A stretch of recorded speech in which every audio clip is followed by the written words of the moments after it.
Welcome back to Bible Shorts, episode 27. Complaints, complaints, complaints.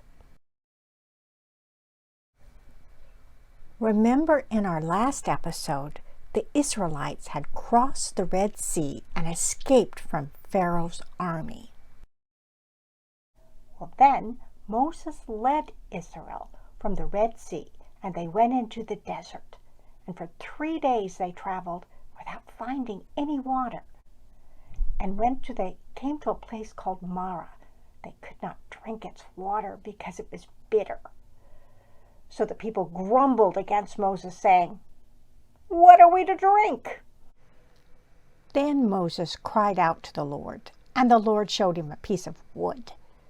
Moses threw it into the water, and the water became fit to drink. Then they traveled on, and they found a place where there were 12 springs and 70 palm trees, and they camped there near the water. Then, on the 15th day of the 2nd month after they had come out of Egypt, in the desert, the whole community grumbled against Moses and Aaron.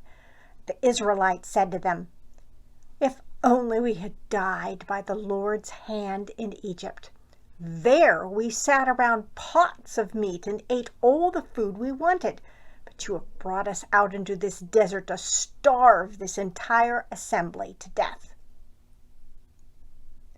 Then the Lord said to Moses, "I will rain down bread from heaven for you. The people are to go out each day and gather enough for that day." And in the morning there was a layer of dew around the camp. When the dew was gone, thin flakes like frost on the ground appeared on the desert floor. And when the Israelites saw it, they said to each other, "What is it?" For they did not know what it was. Moses said to them, "It is the bread from heaven the Lord has given you to eat. This is what the Lord has commanded. Everyone is to gather as much as they need." The people of Israel called the bread manna. It was white like coriander seed and tasted like wafers made with honey. Or someone else said in the Bible that it tasted like something made with olive oil. Well, time passes, and then they began to crave other food, and they started wailing and said, "If only we had meat to eat.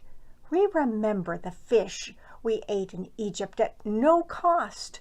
Also the cucumbers, melons, leeks, onions, and garlic. But now we have lost our appetite. We never see anything but this manna." Moses was troubled. He asked the Lord, "Why have you brought this trouble on your servant? What have I done to displease you that you put the burden of all these people on me? Did I give birth to all of them? Why do you tell me to carry them in my arms as a nurse carries an infant to the land you promised on oath to their ancestors? Where can I get meat for all these people? They keep wailing to me, 'Give us meat to eat.' I cannot carry all these people by myself. The burden is too heavy for me." The Lord said to Moses, "I have heard the grumbling of the Israelites.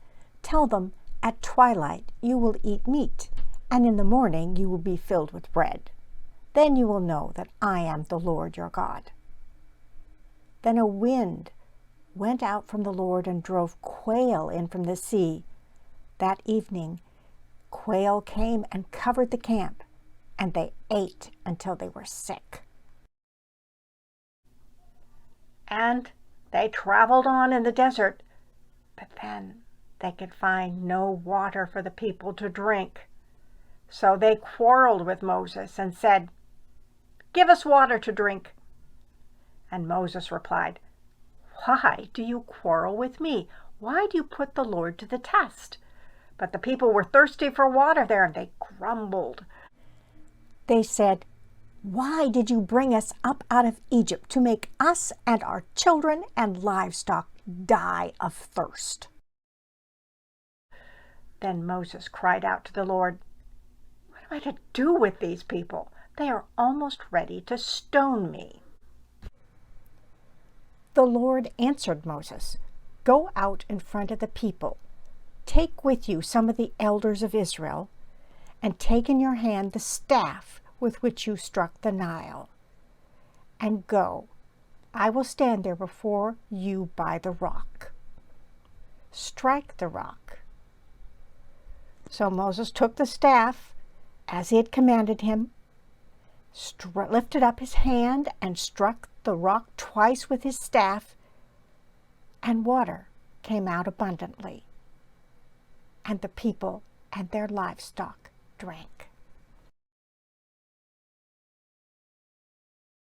And they called the place Massah and Meribah, because the Israelites quarreled about the lack of water, and Moses rebuked the Israelites for testing the Lord, saying, "Is the Lord among us or not?" So now, when you read the words Massah and Meribah in the Psalms and in the New Testament, you'll know what they're talking about. So, wow, they're complaining a lot, aren't they? And these 3 incidents are recorded in Exodus to illustrate how the people were constantly complaining to Moses and not trusting in the Lord. So what happens next? Look for Bible Shorts, episode 28, God Speaks to His People.